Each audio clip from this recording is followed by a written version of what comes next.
The other big sports betting scandal that broke today was Emmanuel Clase. Just an incredible indictment released today. I'll bore you. I won't bore you on the details. Some of it's pretty nitty gritty, but for the most part, he looks really guilty. He looks like he took bribes of like $5,000 to intentionally throw the first pitch of certain innings, not a strike, right? You can bet on these micro markets where first pitch ball or strike, you can bet on that. And that's a very easily manipulated market. My thoughts on this are very similar to the thoughts I have on the ESPN and Penn breakup. This is not like legalized gambling is not the issue here. The issue here is a bad actor figured out a way to manipulate the system. And then Emmanuel Clase, who's making like $20 million a year, took a bribe of significantly less than that to rig one pitch of an inning. Did it have an impact on the game? Probably not.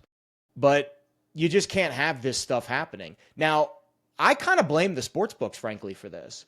I think they got greedy with the amount of markets that they were offering. There is no, listen, I love prop bets. Over, under, yards, catches. I love prop bets. Is this guy going to score a touchdown? I love those types of bets. I think they have a very strong place in our betting society because of fantasy sports. But we're talking about micro markets. Will there be a first pitch strike in an inning? That is so far beyond the reach of what needs to be offered by a sports book that I think they bit off more than they can chew. And I hope it's a wake-up call for sports books to pull back on some of these absurd micro markets. Or if they are going to offer them, make the limit so small, like $50, $100, that nobody's going to try to rip it off.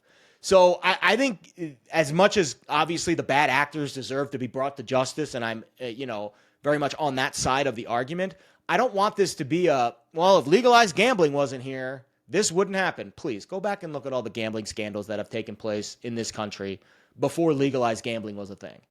This was a bad actor with bad intentions that figured out a way to manipulate an easily manipulated market.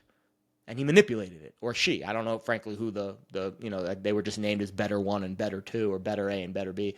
I don't even know if they're man or woman. But the point being, this is not an issue of legalized gambling. This is an issue of what is being offered by the sports books.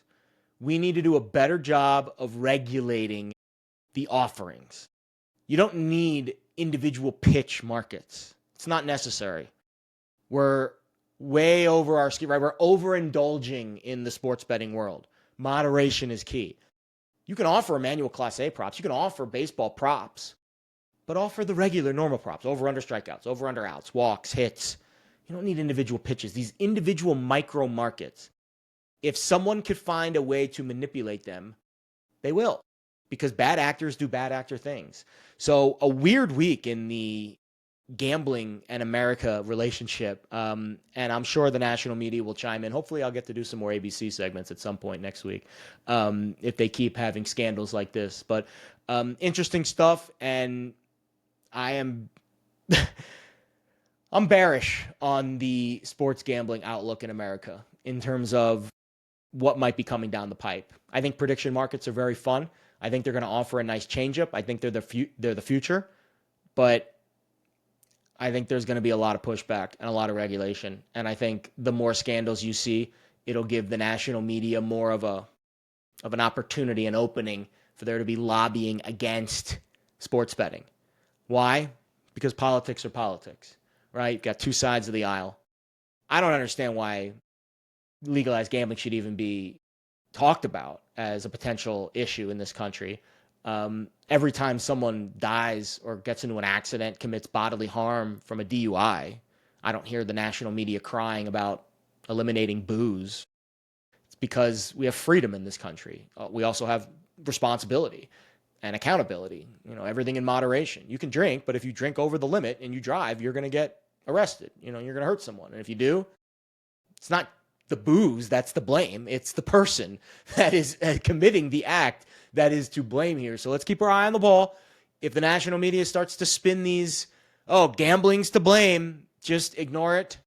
It's fodder, it's clickbait, and it's not baked in reality. Because the reality is legalized gambling is what helped catch the criminals in the first place. So more legalization, more regulation, and that will hopefully keep people on the straight and narrow. But let's get rid of the micro markets, please. We don't need first pitch of an inning bets. It's so not necessary, and it's just going to open up Pandora's box.